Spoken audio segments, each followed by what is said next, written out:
Good afternoon, everyone. I'm Tom Basili in for Greta Van Susteren. Last hour, President Donald Trump arrived back at the White House after a whirlwind trip in Asia, meeting with foreign leaders. Earlier today, before leaving South Korea, the president met with Communist Chinese President Xi Jinping. This was Trump and Xi Jinping's first face-to-face meeting in 6 years. The meeting lasted a little less than 2 hours. After the exchange, President Trump had this to say. I thought it was an amazing meeting. He's a great leader of a very powerful, very strong country, China. We're in agreement on so many elements. On fentanyl, we agreed that he was going to work very hard to stop the flow. I've agreed, as you know, I put a 20% tariff on China because of the fentanyl coming in, which is it's a big tariff.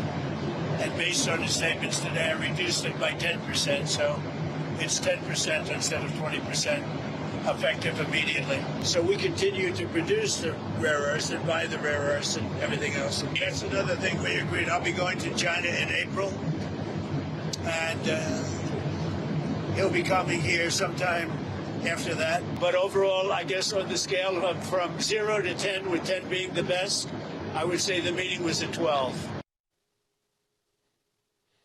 Some bad turbulence there on Air Force One. Author of the book, The China Matrix, Lee Smith, joins me, as well as former senior advisor to the Trump and George W. Bush administrations, Christian Whiten. Lee, let's start with you. When it comes to fentanyl, President Biden tried to make the same deal with the Chinese, and really nothing happened. What's different this time around? Well, I think Donald Trump exercises leverage much better. I mean, it's been going on since the start of Trump's term. Everything from obliterating Iran's nuclear program to threatening an additional 100% tariff on China. I mean, it's pretty persuasive. And also, this president has dealt with Xi Jinping in his first term, and Xi understands that Donald Trump is a man of his word. Christian, I was looking at the body language during this, and Xi really looked like a man who was, one, uncomfortable and going to have to give up a lot to get a little. It's a very different dynamic than I think we've seen before. Your thoughts?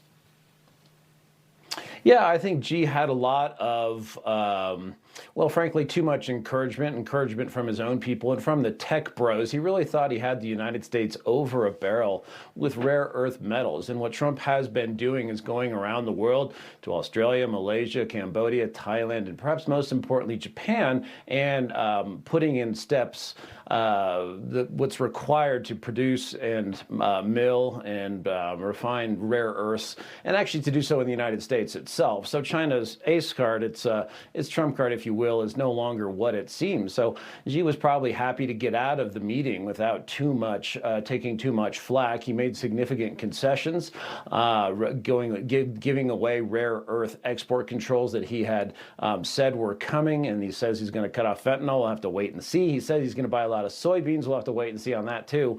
But he probably considered himself fairly lucky. All right, Lee.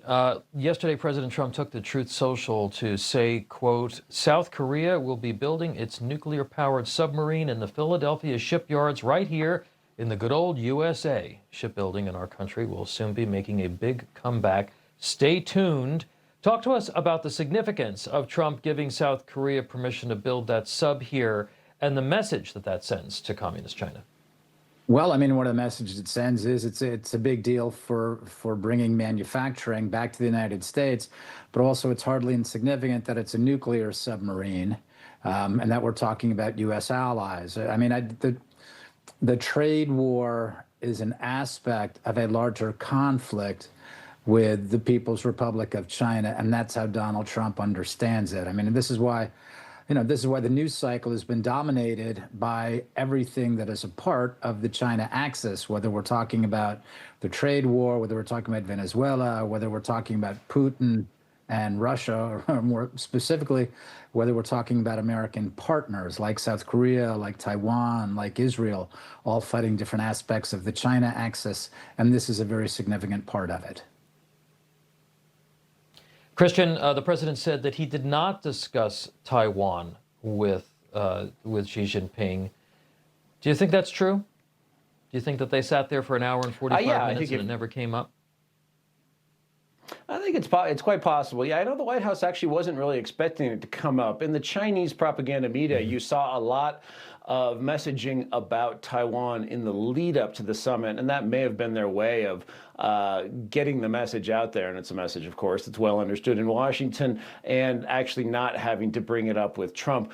Trump isn't going to throw Taiwan under the bus. He doesn't want to appear weak that way. As far as arms sales to Taiwan, Trump is in favor of them. But what China probably wanted was some slight change in verbiage where the United States would say that we are explicitly opposed to Taiwan declaring independence, even though that's unlikely to happen. The Chinese would have taken that as sort of a verbal success, but it didn't come up, I don't think. The big fight in the Pacific actually right now, the flashpoint is not Taiwan, it's in the Philippines, which you have the Chinese fighting a low-intensity conflict against our treaty ally, the Philippines. Taiwan, not a treaty ally. So, I think Trump is opening the aperture bigger here, and Xi Jinping probably knew he wasn't going to be able to score any easy points in Taiwan. It would have been a needless point of contention where he walked away with nothing. Lee, yesterday the White House released a fact sheet highlighting that President Trump brought home more multi-billion-dollar deals during this state visit to the Republic of Korea. What can you tell us about the trade deals that the president made on his trip, and what industries here at home may benefit? I think that one of the big things is that the rare earth stuff that Donald Trump is going around, and he's starting to get around. I think that's something that will be an issue in the future. I think that even though right now Xi postponed the suspension of rare earths, I think that's going to come back. I think a lot of these things are going to come back, and Christian knows much better than I do, having served in the Trump administration. But this is a very long. This will last a long time. It lasted all of Trump's first term until January 30th with the Phase 1 trade agreement, and then with the onset of COVID. But the different things that we're talking about right now, tariffs and suspension of access to rare earth, I mean, this is a temporary reprieve, I believe, for both parties. So I think that it's very important, but I think that this is going to continue. It'll be going on throughout the remainder of this term as well. Yeah, well, and at the end of the day, we have this stuff here, and we don't extract it, and we don't refine it here, and that's really the biggest problem, is that we are somehow beholden to China, and China has a near monopoly on some of these things, and we have to address that domestically. Lee Smith, Christian Whiten, great to see you both. Thank you so much for being here. Thank you. We have an update. Yesterday, we reported the House Judiciary Committee released new FBI files. According to these files, more than 160 Republicans may have been investigated by former President Joe Biden's FBI. This is part of a Biden administration investigation with the code name Arctic Frost. You're going to hear a lot about it. Today, CEO of Trump Media and Technology Group and chairman of the President's Intelligence Advisory Board and former Congressman Devin Nunes released a statement that reads, quote, "We discovered today from the Senate Judiciary Committee that Trump Media and Technology Group was among more than 400 Trump-linked individuals and organizations that were spied on as part of Special Counsel Jack Smith's investigation of President Trump. Specifically, the Smith team issued a shockingly broad secret subpoena for our banking records. This is a stunning abuse of power against a private business and our hundreds of thousands of retail investors, especially since Trump Media did not even exist at the time of the events Jack Smith was supposedly investigating. We now need to know what the SEC and JP Morgan knew about this blatant malfeasance, and when did they know it, and whether anyone leaked our bank records." Coming up, the United States is getting ready to do something it hasn't done in more than 30 years. We're going to tell you what that is when we come back. Will you be able to afford your golden years? Do you worry how you'll make ends meet? You may be leaving up to $100,000 unclaimed. You need this special report. How to boost your Social Security and retirement by at least $100,000 or more. Get your free copy today. You've earned the benefits. Take advantage now. See our special offer to claim your free report. Call or go online today. When I first decided to invest in gold, I was a bit nervous and unsure how to start. Luckily, I found Noble Gold Investments. From the very first call, they made investing easy. No pushy sales tactics, no gimmicks, and no confusing free silver offers with hidden fees. Just honest advice tailored to my needs, giving me confidence every step of the way. If you're new to gold investing or want a partner you can trust, visit noblegoldinvestments.com. Hello, everyone. It's President Donald J. Trump, and it's Trump time. Check out this red beauty. It's one of my new watches. Wear it proudly on your wrist, and everyone will know exactly what it's for, who it represents. It's really going to be something special. It's for your favorite president. Get your watch today at gettrumpwatches.com. Please make a great gift. It's Trump time.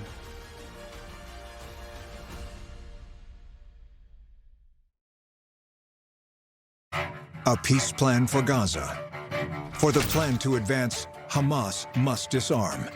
Instead, tonight, terrifying images emerging from Gaza. Videos show Hamas-linked gunmen carrying out a public execution as they return to the streets. Hamas on a rampage, executing Palestinians, bloody crackdown, spreading terror. For freedom, not terror, Hamas must go.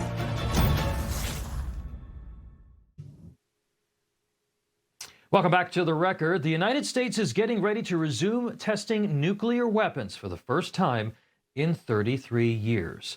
Here's the president on this dramatic shift in U.S. policy. We have more nuclear weapons than anybody. We don't do testing. You know, we've halted it many years ago. But with others doing testing, I think it's appropriate that we do also. I'd like to see a denuclearization because we have so many, and Russia has some. Russia's second, and China's third, and China will catch up within 4 or 5 years. I think de-escalation would be, they would call it denuclearization, would be a tremendous thing, and it's something we are actually talking to Russia about that, and China would be added to that if we do something. The director of the CSIS project on nuclear issues, Heather Williams, joins me for more on this. Heather, there are a lot of people in the national security complex in Washington who have wanted to see this happen for a long time. George W. Bush didn't want to do it. Obama didn't want to do it. Biden didn't want to do it. So what do you think of the president's decision to resume nuclear testing? And why haven't we done this since 1992 when other countries were doing it? Yeah, before diving into the nuts and bolts of the statement itself, I think it's important just to point out what a huge strategic signal this is that the president made. He is clearly trying to show that the United States is interested in and ready to compete with Russia and China on nuclear issues, which he hasn't been totally clear on before. So just the nature of the statement itself is a really important milestone for this presidency. In terms of what it means that if the U.S. does get back to nuclear testing, I think the president could have meant one of two things. One, he could have been saying that the U.S. would return to nuclear explosive testing similar to these images that you're seeing now. People often think that this involves mushroom clouds. It would more likely be a return to underground nuclear testing. However, the U.S. is at least 36 months out from that. The other option of what the president could have meant was that this would be increased testing of nuclear delivery platforms. And this is where Russia and China have been doing a lot of active testing. Russia did 2 major tests in the past month alone of a cruise missile and of an underwater drone. And so my hunch is that the president is more referring to testing of nuclear delivery platforms, and we aren't going to be seeing mushroom clouds going off anytime soon. Right. Certainly Russia has been flexing, and Putin has been making a real show of it of late. President mentioned that Russia is second when it comes to nuclear weapons, China a distant third. But from a technological perspective, because so much has changed in the last 30 years, has our lack of testing put us at a disadvantage in some way? According to political, military, scientific experts, no, it has not. The United States National Nuclear Security Administration and the Department of Energy consistently certifies that the nuclear arsenal is ready. They do this thing called stockpile assessment management. According to the directors of the national labs, along with political leaders who President Trump has appointed, there is no need for the U.S. to return to explosive underground nuclear testing right now. However, where I do worry that the U.S. could be falling behind is in those delivery platforms. Russia and China have just been expanding their arsenals at a rapid rate. China is increasing the number of nuclear warheads by 20% per year. Russia's developing all of these new dual capable platforms, meaning they could carry nuclear along with conventional, whereas we are years behind our planned nuclear modernization. So things like nuclear capable bombers, cruise missiles. And so in that area, we could be at risk of falling behind. President Trump also mentioned, as you heard, that he'd like to see denuclearization. Do you think that that is possible or wise, given how aggressive Russia, Iran, China, and others have been behaving in this sort of new geopolitical construct that we find ourselves in over these last number of years? One thing that the president's been saying in the context of denuclearization that is really important but gets missed, so I really want to amplify this, it is the importance of China being involved. I am a bit worried about the U.S. entering into some sort of bilateral arrangement just with Russia. President Putin has put an offer on the table to observe the limits of the New START treaty with the United States. This is the last remaining bilateral treaty of its kind. It expires in February of 2026. If it goes away, it is the end of an arms control era as we know it. However, because of the rapid rate of China's buildup, as I said, 20% increase in their arsenal per year, all these new platforms that we saw at their military parade. If the U.S. engages in arms control or any sort of disarmament efforts, China really has to be a part of that. All right, so maybe underground testing, low yield devices, no mushroom clouds. It's not going to look like the 1950s again. Heather Williams, thank you so much. Appreciate you being here. Thank you. Israel has rearrested a Palestinian terrorist. It was bound to happen. The terrorist was released several months ago during the hostage deal agreement, and now he's back behind bars. Earlier today, Israeli police arrested him on suspicion of production and distribution of explosives. Meanwhile, Hamas has handed over the remains of 2 more hostages to the Red Cross. Our Middle East correspondent Zach Anders is in Tel Aviv with the very latest on that. Zach. That's right. And the major update here, Hamas providing bodies to the Red Cross. The Red Cross, within the last few hours, has transferred those bodies or remains, we don't know for certain, to the IDF. This is going to be a moment where we'll have to wait for forensic examination to determine if these are, in fact, the bodies of Israeli hostages. They might also be incomplete remains. We've already seen that in the last 2 weeks. Hamas has provided a Palestinian man in the place of an Israeli hostage, and they provided partial remains of a hostage that was already returned early on in this war. So not a certain moment here as we're waiting to see what does happen next. If it does turn true that these are the bodies returned of Israeli hostages, this would bring the total from 13 down to 11 that Hamas still has inside Gaza. It's significant, however. This is the first time in 9 days that Hamas has provided any remains.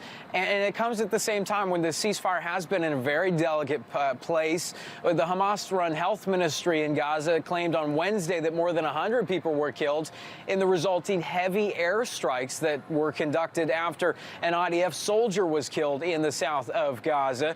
Now, Hamas claiming that they had nothing to do with that attack on Israeli troops in southern Gaza. It killed a 37-year-old father of 5 IDF reservists. Now, Prime Minister Netanyahu's office stating Israel remains committed to this peace deal regardless, adding that Hamas has violated the agreement dozens of times. The Prime Minister touring the new U.S. installation in Israel's south this morning. It's built to independently monitor the ceasefire. This is a civil military coordination center that's operated by CENTCOM, U.S. forces in the region. Now, the prime minister stating in Hebrew today, quote, "There is a real effort here in cooperation with security being maintained in our hands to achieve results that perhaps no one believed we would achieve. We want to try," end quote. Now, meanwhile, the ceasefire in Gaza, not the only ceasefire under strain right now. In Lebanon, recent Israeli bombing of Hezbollah targets tests the limits of this Lebanese response. Now, the IDF states they continue to strike Hezbollah as they attempt to reestablish their positions in southern Lebanon. They're trying to prevent that from happening. But this morning, word of an IDF raid in southern Lebanon with Lebanese casualties, the Lebanese government stating that the casualties unaffiliated with Hezbollah. And this morning, Lebanon's President Joseph Aoun ordered his armed forces to oppose any Israeli incursion and to defend the territory in the south that was once dominated by Hezbollah, where the Lebanese state has been mostly absent.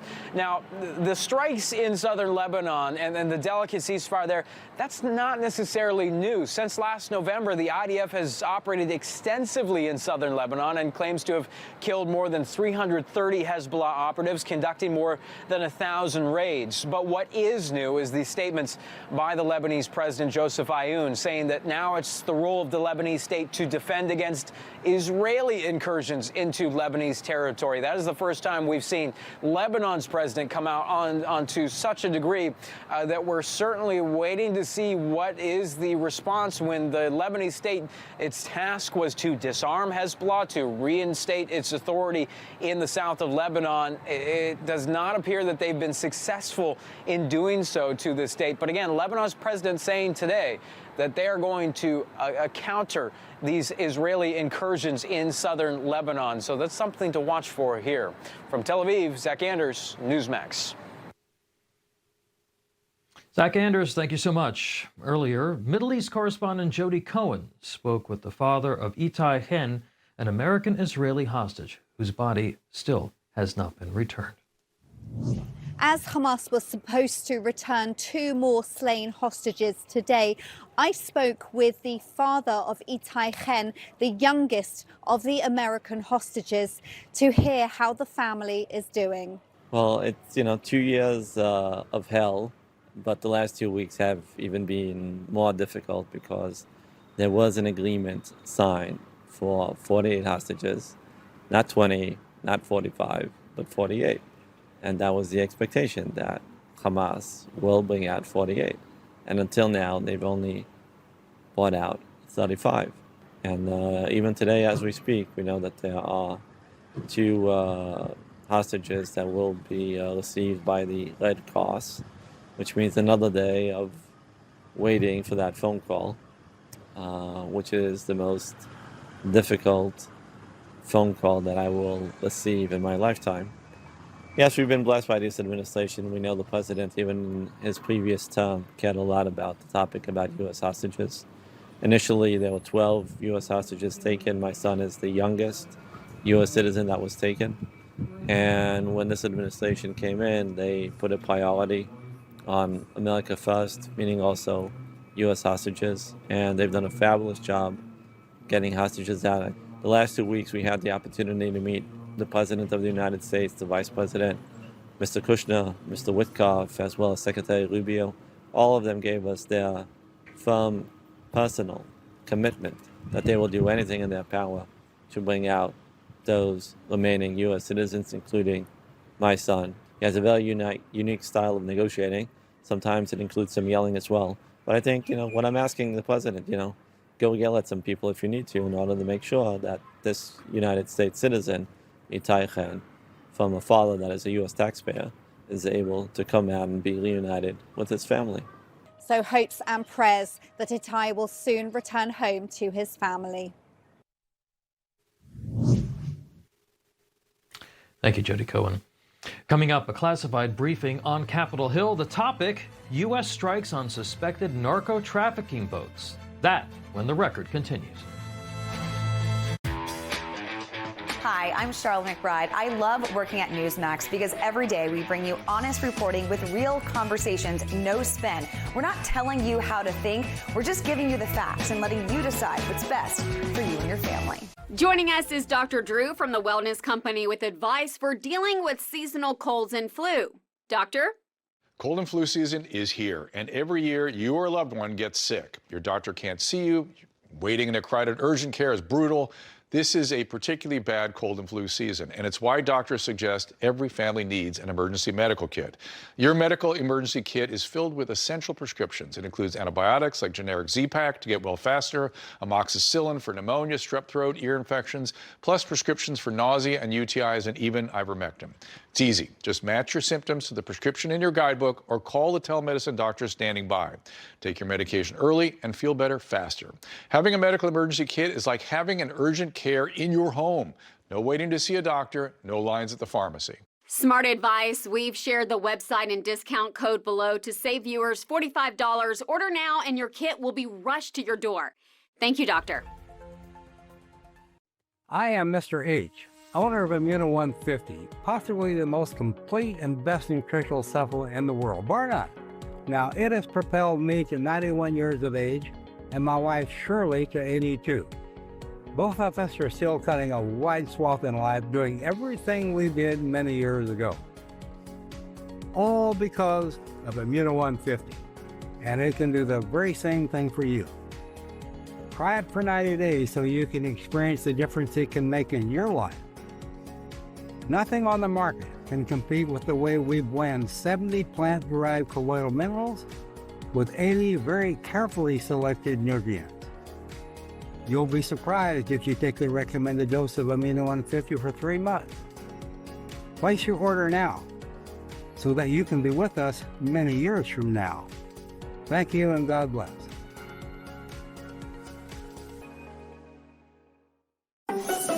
Now it's a great time to play Solitaire Grand Harvest and enjoy a new world of solitaire.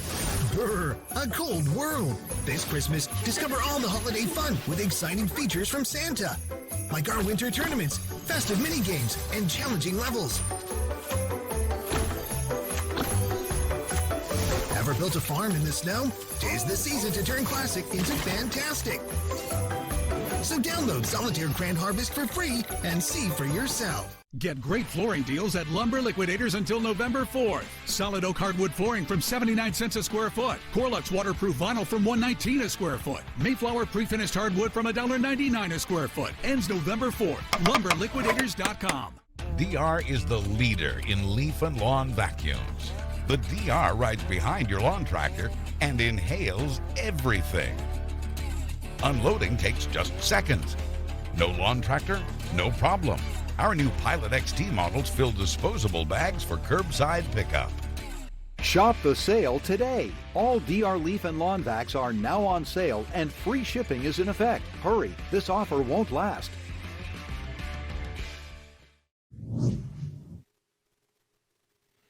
All families have problems, folks. Some news from the royal family overseas. The king is kicking out his brother. Buckingham Palace saying King Charles III is evicting Prince Andrew from the royal residence in Windsor, which is called the Royal Lodge. He'll be moved to, quote, alternative private accommodations. Not only that, Prince Andrew is also not going to be a prince anymore. He's going to lose the title. He'll now be known as Andrew Mountbatten Windsor. The move follows revelations about Andrew's relationship with convicted sex offender Jeffrey Epstein. Andrew has denied all the allegations. Royals commentator and journalist Josh Romm joins me to talk more about this. Was this a surprise, Josh? And how unusual is it for a prince to not be prince anymore? Well, I don't think this was a surprise. I think there have been rumblings for around a week now. There was a bit of a hoo-ha just last week with Buckingham Palace calling news crews down to Royal Lodge, said there's going to be passing traffic, and then that event was cancelled. I mean, this is the story that has not gone away. I think after the new allegations emerged, after the new scrutiny, Prince Andrew releasing that statement saying that he was going to effectively voluntarily voluntarily give up the titles and stop using the titles, even though they would just be there. I think there was a real feeling that, one, that did not go far enough, and two, whilst His Majesty the King has been undertaking real history-making events, the Supreme Leader of the Church of England going to pray with the Pope in the Vatican, that's not been seen since the Tudor times. History-making event, and yet the big distraction, the big story that everyone's been wanting to talk about has been Prince Andrew. Now, when you refer to is this a shock? Well, it is a shocking moment, but it's not necessarily surprising. But this is the first time this has been done since the Titles Deprivation Act came into effect in 1917. So Josh, if the king is taking this drastic step, and Andrew has denied that he did anything wrong, do you get the sense that the king has a lot more definitive information, more damning information about the Epstein relationship than we know?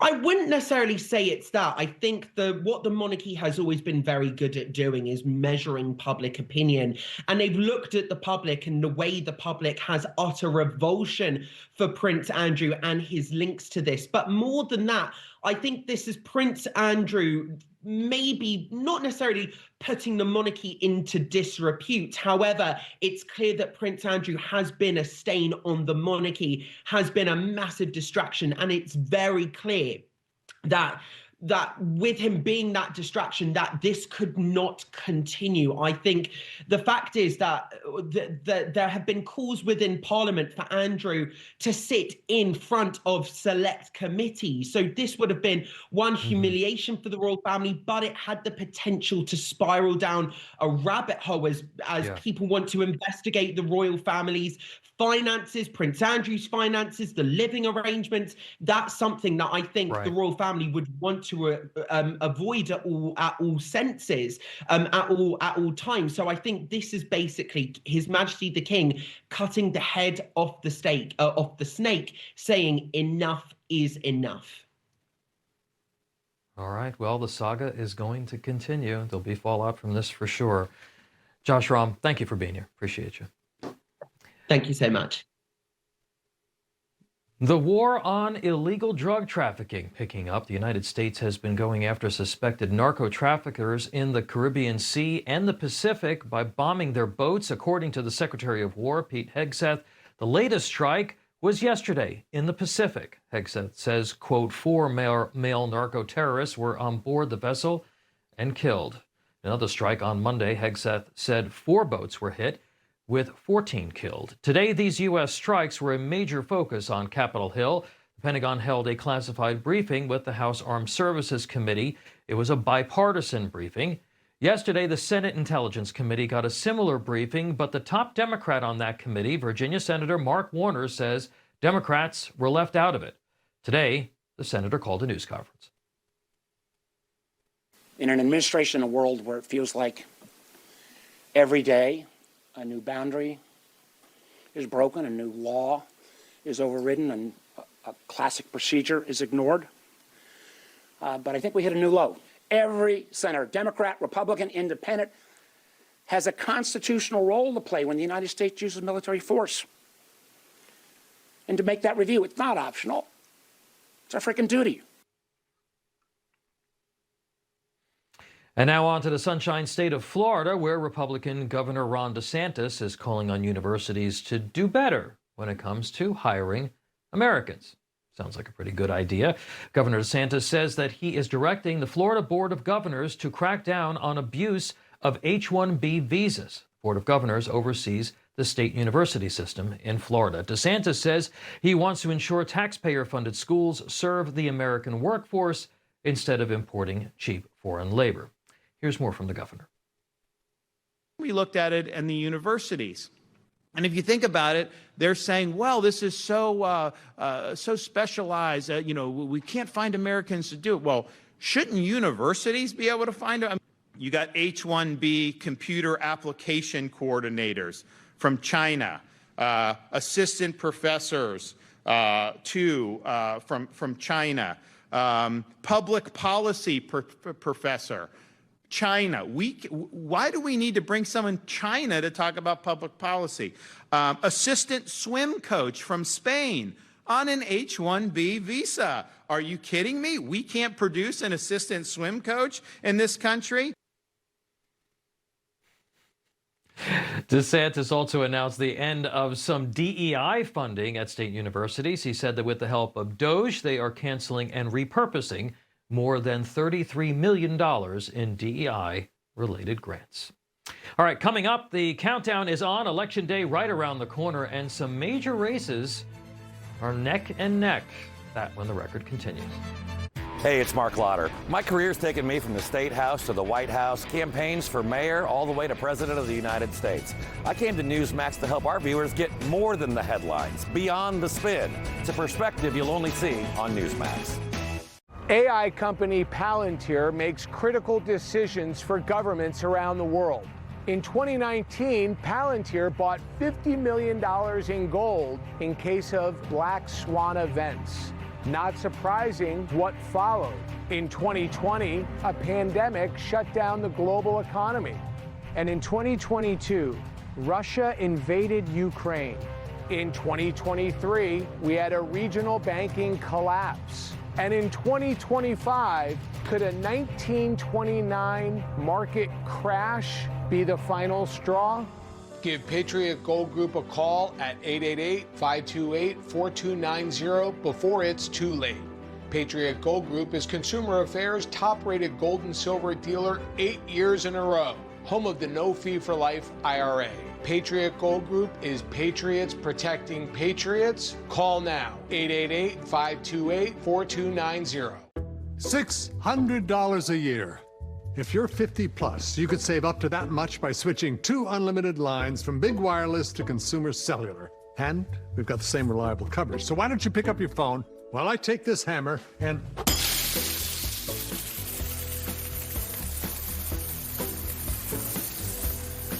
I can't feel my feet. See how we can cut your bill. If you're over 50, get 2 unlimited lines for $30 each. Call Consumer Cellular. From our orchards in Oregon to your holiday table, Harry and David delivers a legacy of gourmet excellence. Our prepared meals, fine wines, charcuterie, all crafted to elevate any celebration. Make it a hand-picked holiday with Harry and David. Drop is finally here. Drop delivers the weight loss benefits of GLP-1 injections in easy-to-use oral drops, no needles. That's right. The 2 big drawbacks with weight loss injections are high costs and weekly injections. Drop is flavorless and odorless, so you can just add it to water or your favorite beverage. Drop offers other advantages over injections too. With Drop, you can personalize your dosage based on your weight loss goals. And because you add Drop to any liquid, there's no concern about injection site infections, bruising, or dosage confusion. Drop is the easier, safer, cost-effective alternative to help you achieve your weight loss goals without the needles. Can't find it anywhere? The Wellness Company has it. No consultation needed. Simply order online and use promo code SLIM to save $100. Visit dropthepounds.com/slim. That's promo code SLIM at dropthepounds.com/slim. Tommy Copper's shoulder support bra will be your new favorite. I love how I feel when I wear it. Available in 2 styles you'll want to wear every day for all-day comfort. I'll take all the help I can get. The bra you've been waiting for. It's my secret weapon for more confident posture. Tommy Copper will have you feeling confident and comfortable all day. Why would I wear any other bra? Upgrade your bra. Go to TommyCopper.com and save 40% site-wide today. Election Day right around the corner, November 4th, and today Emerson College released 2 new polls. Let's start with the New York City mayoral poll. This poll was conducted between October 25th and 27th and asked 640 New York City voters who they're voting for in the New York election. Take a look. 50% of voters said Democrat Socialist Zoran Mamdani. 25% of voters said Independent Andrew Cuomo, the former governor there, and 21% said Republican Curtis Sliwa. 5 still undecided. Now on to Emerson's New Jersey governor's poll. This poll, conducted between October 25th and 28th, this is a lot closer, folks. 49% of the voters said that they would be voting for Democrat Mickey Sherrill. 48 said they were voting for Republican Jack Ciattarelli, and 3% of the voters undecided. Let's talk about it with host of Saturday Agenda, Rob Astorino, who joins me, as well as Real Clear Politics co-founder and president Tom Bevan, and former Pennsylvania Senator and former presidential candidate Rick Santorum. Senator, I want to start with you. You're the senior man on the panel. I don't think I've quite seen Mamdani hit 50% before. That seems pretty significant. Sliwa edging up just a little bit. Your take on that, the state of that race right now? It reflects where the Democratic Party going. I mean, they're particularly in big blue cities like New York. I mean, they're a bunch of radical socialists, and this guy is speaking right to their heart. And I'm not surprised at all. This race was over a long, long time ago, and he's going to win and win convincingly. And he will be an albatross around them, and something for Republicans to run against. I think it's going to be horrible for the city of New York. It'll be bad for the country, but it certainly will be good politically for Republicans. Tom, what are you hearing and what stands out to you as we head into these final days of campaigning in New York? Well, as Rick said, I mean, this race was over a long time ago. There have been 20 polls that have been taken in this race since mid-July, and Zoran Mamdani has led by double digits in every single one of them. And people had said, well, if Curtis Sliwa had just dropped out, even if Sliwa had dropped out weeks ago and every single person who was supporting him went over to Andrew Cuomo, he still would have been trailing Mamdani. Would have been close, but he still, that wouldn't necessarily have been enough to get Cuomo over the finish line. This has been a perfect storm for Zoran Mamdani in terms of the candidates that he's run against in this race. And he has run a good campaign. You have to give it to him. And he's been very savvy on social media. And as Rick said, I think he's spoken to his base in a very effective way. So look, I think he's going to be elected overwhelmingly. Mm. Rob, I know you're a big fan of Mamdani's, so you know we'll give you some slack here. New York, as you know, is about ethnic politics, and there are major constituencies here that would be predisposed to vote against a socialist Islamist. You have Orthodox and Hasidic Jews. You have the Black community. You have many people within the Latino community who would be predisposed not to go for somebody who is as radical as Mamdani. Do they come out? I mean, what do you think we're going to see in terms of turnout on Tuesday? They're coming out. I mean, there's been a pretty big early voting turnout over the course of 6 days, 3 to go, and then Election Day. But you have a lot of financially illiterate ignoramuses, if that's the plural for ignorant, because they're voting against their own best judgment and against their own wishes, really. I mean, you talk about these people who are overeducated and wealthy, and they're coming out in big numbers for Mamdani. They should know better, but they don't. For Cuomo to win, and it's not going to happen, and I never thought it would, he needs the perfect storm of getting a supermajority of Republicans to vote for him. I mean, they would... Republicans would never going to happen. No, I mean, and those that are going to vote for Cuomo are going to run to confession afterwards because they committed a major sin. So it's just not there, I don't think. And plus, he's running the TV game and the endorsement game. This is about getting out the vote, and he does not have the army anymore. You were talking before about Great Britain. Another Andrew named with a prince in front of him who lost the title. So did Cuomo, and there's nothing left anymore. Yeah. Yeah, and and of course, the people who are just watching this unfold, they're likely the ones who are financially mobile. They're going to just take all of their assets and they're going to move them. They're going to move out of town. Senator, I want to move across the river to New Jersey. Speaking of moving, Sherrill and Ciattarelli neck and neck now. A big collapse for the Democrat from where she was back in June. Why is this race so tight right now? Well, it's sad because New Jersey is changing a little bit. I never thought those words would ever come out of my mouth, but it's actually happening. The blue collar conservative message and Trump's ability to reach into Black and brown communities is having an impact. Obviously, it's having an impact in the Jewish community, which is also very important in New Jersey. All of those things have something to do with it. I would argue that even the shutdown may have something to do with it. There are a lot of folks who are not happy, and I think Republicans remarkably have done a good job. And I say remarkably with an underscore. They've done a good job on this shutdown and getting their message out. I actually think that if Citarelli wins New Jersey, my prediction, the shutdown will be over by the end of the week. The Democrats will see that this message is not helping them at the polling place. And I would argue that if the Virginia race is within 5 points, the shutdown is over within a week. That's how much Trump lost it by last time. I agree with you.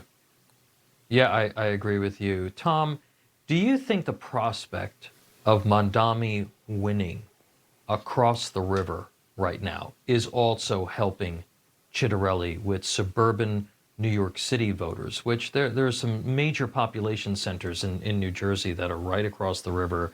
You have a lot of commuters, a lot of folks that are that spend a lot of time in the state of New York and in the city of New York. I suspect that could be part of it. I mean, look, he lost this race 4 years ago by about 3 points or so. He's at 3.3 in our Real Clear Politics average right now, so he's about where he was. But look, New Jersey has a history of electing Republican governors. What's shocking about this one, and I would say in a bad way for Democrats, is, you know, they usually do that when Democrats are occupying the White House. The fact that Republicans hold the House, the Senate, and the White House, and Mikey Sherrill is not running away with this race is a real warning sign to them. So he's definitely within. Yeah. He hasn't led in a single poll, but all of these polls, some of them are within the margin of error, and he's definitely within striking distance of an upset here. Rob, real quick for me, based on the way that the polls and the electorate behave in New Jersey, if he's down by 1, is he actually ahead? I think Citarelli wins this race. The Mamdani effect, I think, is real across the river as well. And his get out the vote is much better. And he's made a lot of progress in the urban areas. And that's going to play, I think, the decisive role here. All right. Rob Astorino, Tom Bevan, and Senator Rick Santorum. Thanks, guys. Appreciate you. Thanks. Thank you. Thank you. Will the real Bill de Blasio please stand up? Yesterday, we reported that the Times of London published and then took down an interview with someone that they thought was the former New York City Mayor Bill de Blasio. Well, it turns out it's just somebody with the same name, almost. The suspected impersonator is de Blasio without the space. The former mayor is de Blasio with the space between the de and de Blasio and Blasio. The de Blasio the British paper interviewed is actually a wine importer, not a politician, but get this, he did meet the former mayor at a baseball game in 2016, and those are the pictures you see there on your screen. Earlier today, the non-socialist former mayor joined my colleague Bianca Della Garza here on Newsmax to talk about his interview. He just asked for my comments. And the funny thing is he didn't address me as Mayor de Blasio, he addressed me as Mr. de Blasio. I am Mr. Bill de Blasio, and he sent me an email asking my opinion on, on Mamdani's proposed, ideas and what he wanted to do with New York City. So I put this on Facebook last Friday when he reached out to me, and I sent it to all my friends. I said, oh my God, how do I respond to this guy? Because this happens all the time. And I never thought it would ever get past the screeners to the final thing. We threw all my ideas into a ChatGPT, and it came out looking, like a coherent statement. And we sent it back to him, and the reporter replied to me, and he was very professional, very polite, and he asked if he could use paragraphs 2 and 3 of my comments about, what I thought. Yeah, and he did. I said, absolutely. He also said that his email often gets confused with the former mayor's and says he gets some pretty nasty hate mail. I don't doubt it. Coming up, one unusual way a Trump nominee was able to avoid her confirmation hearing. You want to stick around for that one. Eric fought for freedom. He sacrificed his future. My son was 21 years old when he was shot in the head. He's still very young. Did you protect them guys? Yeah. The tragic events of September 11th changed our nation and inspired a generation to serve. Today, many of those veterans urgently need your help. At Wounded Warrior Project, it is our honor to serve this generation of injured veterans. I am proud to have served under the flag, but I was not the only one to come back with stage 4 cancer. After I was diagnosed with multiple sclerosis, likely because of chemicals from my deployments, my mom was lost, my dad was lost, he couldn't fix it. Wounded Warrior Project found us. I'm gonna need help for the rest of my life. The Wounded Warrior Project makes me feel great when I see that logo, knowing that somebody's gonna be there for me. With a gift of just $19 a month, you will provide, at no cost to warriors, programs and services that can change a person's life forever. We need to support our men and women who go off to fight these wars for us. I'm extremely grateful because there were times where I would pray that he would just get through the night. Please call or go online with your gift of $19 a month, and we'll send you this limited edition blanket honoring the 250th anniversary of American independence and freedom. With the new generation coming up, they did not grow up with 9/11. They didn't see it on TV. It means the world to us that you have not forgotten the sacrifice that our family did. Please give a little to those who gave so much for us. Call or go online at honorwarriors.org right now. Nobody wants to put a new roof over their head. It's too expensive. And if they can extend the life of that roof and get 5 more years or 10 more years, it's a no-brainer. What Newsmax does is it helps people in that they don't have to spend that $15,000, $20,000 on a new roof. They can spend pennies on the dollar. The Roofmax product was a small percentage of cost of replacing a roof. This is a great financial decision for us as a community. Get great flooring deals at Lumber Liquidators until November 4th. Solid oak hardwood flooring from 79 cents a square foot. Corlux waterproof vinyl from $1.19 a square foot. Mayflower pre-finished hardwood from $1.99 a square foot. Ends November 4th. LumberLiquidators.com. Look what I just found. No ding decline on the Experian app. They show me credit cards that won't hurt my credit if I'm not approved. Turns out I care about my credit health too. Get the app from your big financial friend. Experian.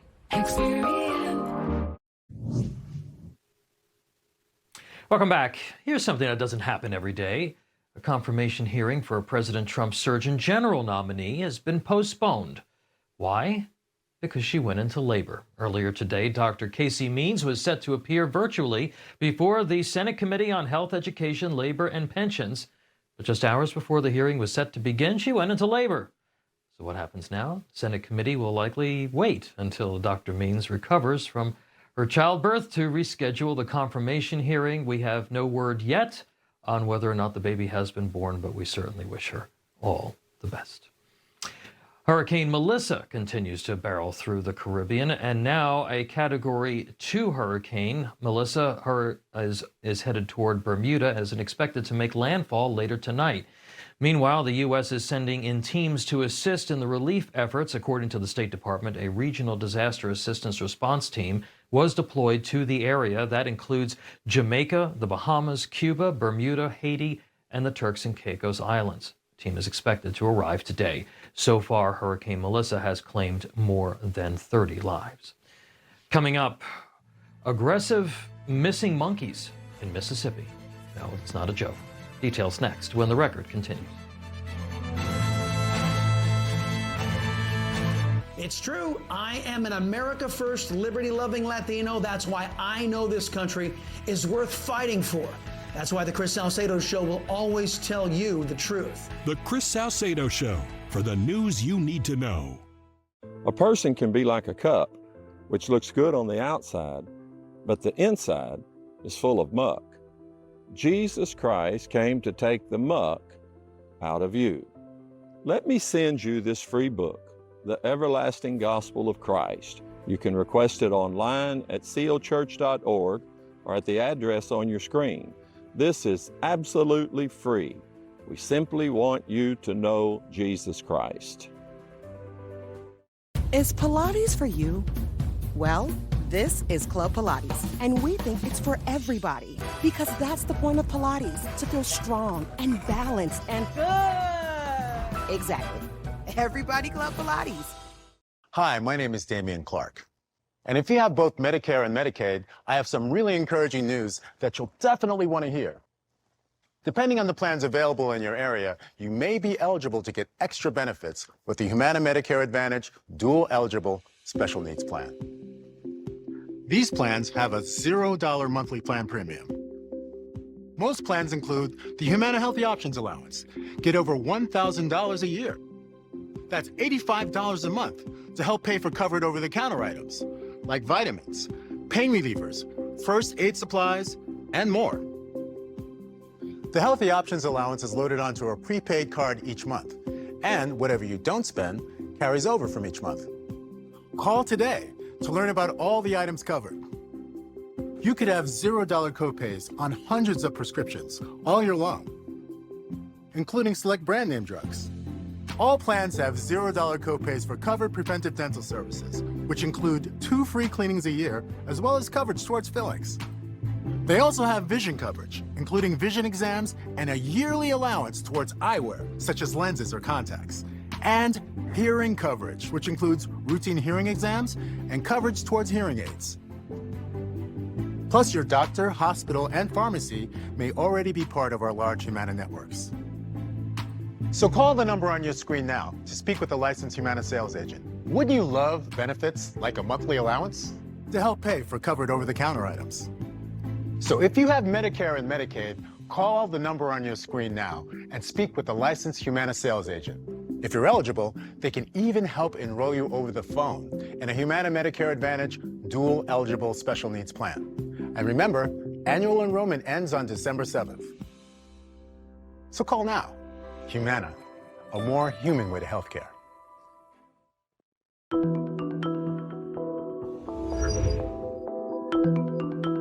Sponsored by Dr. Marty Nature's Blend, the health of fresh food with the convenience of kibble. Visit drmartypets.com/TV.